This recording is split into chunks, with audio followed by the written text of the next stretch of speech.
Assalamualaikum warahmatullahi wabarakatuh. Selamat pagi Ibu Sofi. Kami dari kelompok 7 akan mempresentasikan tentang penggabungan usaha. Perkenalkan, anggota kelompok kami ada Muhammad Haid Farisi dan MWM Nakir 277, ada Rizky Eko Yuspito dan MBA Nakir 278, ada Muhammad Fakri Yudanto, MWM Nakir 279, dan saya sendiri yaitu Atunis Arial, MWM Nakir 310. Selanjutnya yaitu alasan untuk kombinasi bisnis. Jika ekspansi merupakan tujuan yang tepat dari perusahaan, mengapa perusahaan akan melakukan ekspansi melalui penggabungan usaha dan bukan dengan membangun fasilitas baru? Berikut ini adalah beberapa alasan yang mungkin.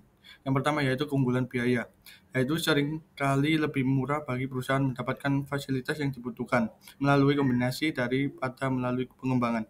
Yang kedua yaitu resiko lebih rendah.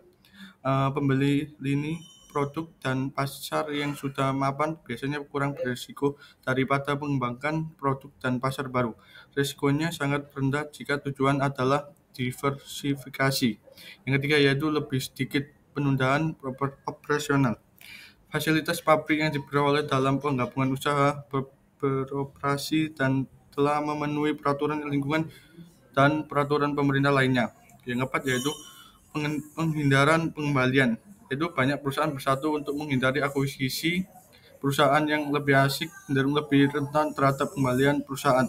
Yang kelima yaitu akuisisi aset berwujud, yaitu penggabungan usaha menyatukan sumber daya yang berwujud tidak berwujud. Baik, selanjutnya yaitu bentuk hukum bisnis kombinasi. Kombinasi bisnis mencakup semua bentuk penggabungan entitas bisnis yang sebelumnya terpisah. Penggabungan ini disebut akuisisi. Jika suatu perusahaan mengambil alih aset produktif atau mayoritas saham berak suara dari perusahaan lain untuk memperoleh kendali operasional, akuisisi tidak selalu menyebabkan perusahaan yang diakuisisi bubar. Selanjutnya yaitu konsep akuntansi kombinasi bisnis. Prinsip akuntansi yang berlaku umum mendefinisikan konsep akuntansi kombinasi bisnis sebagai transaksi atau peristiwa lain di mana pihak pengakuisisi memperoleh kendali atas suatu atau lebih bisnis. Transaksi yang terkadang disebut sebagai penggabungan usaha yang sebenarnya atau penggabungan usaha yang setara juga merupakan kombinasi bisnis. Selanjutnya yaitu latar belakang singkat akuntansi untuk penggabungan usaha. Akuntansi penggabungan usaha adalah topik penting dan menarik dalam teori serta praktik akuntansi, tetapi juga rumit dan kontroversial. Penggabungan ini melibatkan transaksi besar seperti kesuksesan bisnis, kegagalan manajemen, serta mempengaruhi nasib perusahaan. Setiap penggabungan bersifat unik dan harus dievaluasi berdasarkan substansi ekonominya, bukan hanya bentuk hukumannya.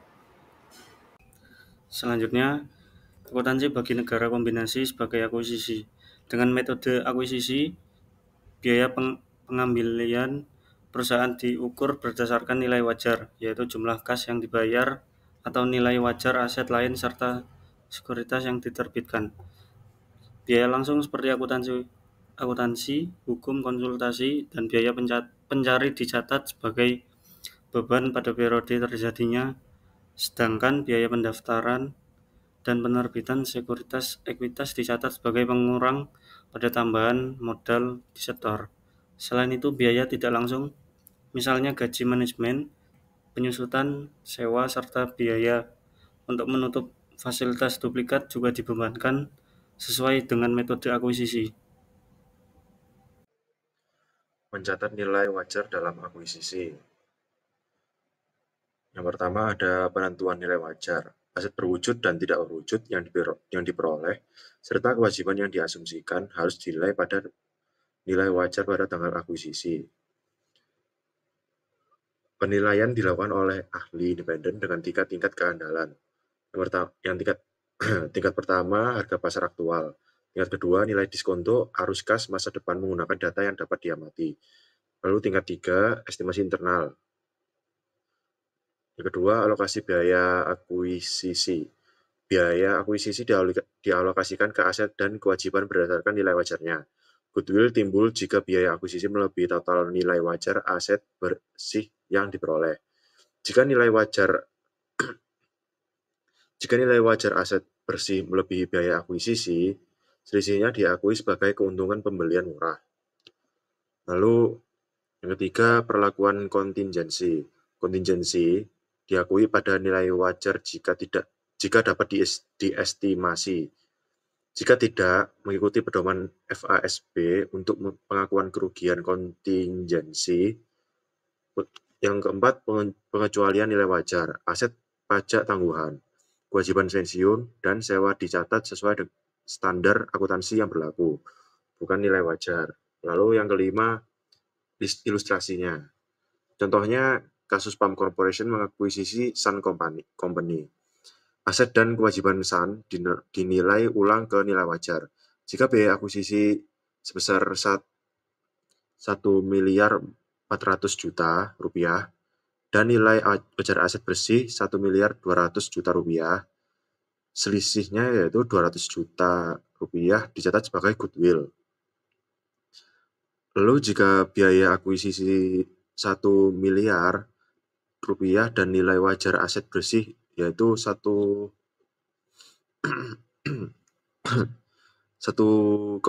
miliar rupiah, selisih 200 juta diakui sebagai keuntungan pembelian murah. Yang keenam, kontroversinya. Goodwill tidak diamortisasi, tetapi diuji penurunan nilai setidaknya setahun sekali. Selanjutnya ada penggabungan kepentingan akuntansi.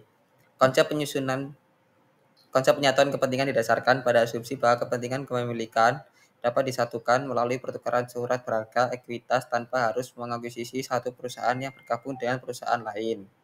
Dengan demikian, penerapan konsep ini terbatas pada penggabungan usaha di mana entitas yang bergabung saling bertukar surat berharga, ekuitas, dan operasi, serta kepentingan kepemilikan berlanjut pada entitas akuntansi baru.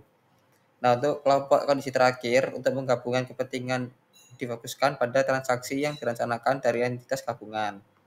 Dalam penggabungan kepentingan, aset dan kewajiban yang tercatat dari perusahaan-perusahaan terpisah menjadi aset dan kewajiban dari perusahaan yang bertahan atau gabungan.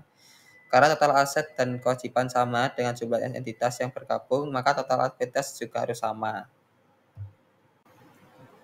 Selanjutnya, konsep penggabungan kepentingan dalam akuntansi sebagai berikut. Yang pertama, tanpa adanya dominasi. Yang kedua, penyatuan laporan keuangan. Yang ketiga, kriteria penggabungan kepentingan. Nah, selanjutnya, standar akuntansi dan metode yang digunakan sebelumnya yaitu metode polling of interest. Digunakan sesuai dengan PSK 22, revisi tahun 1994 di Indonesia, dan US GAAP sebelum 2001.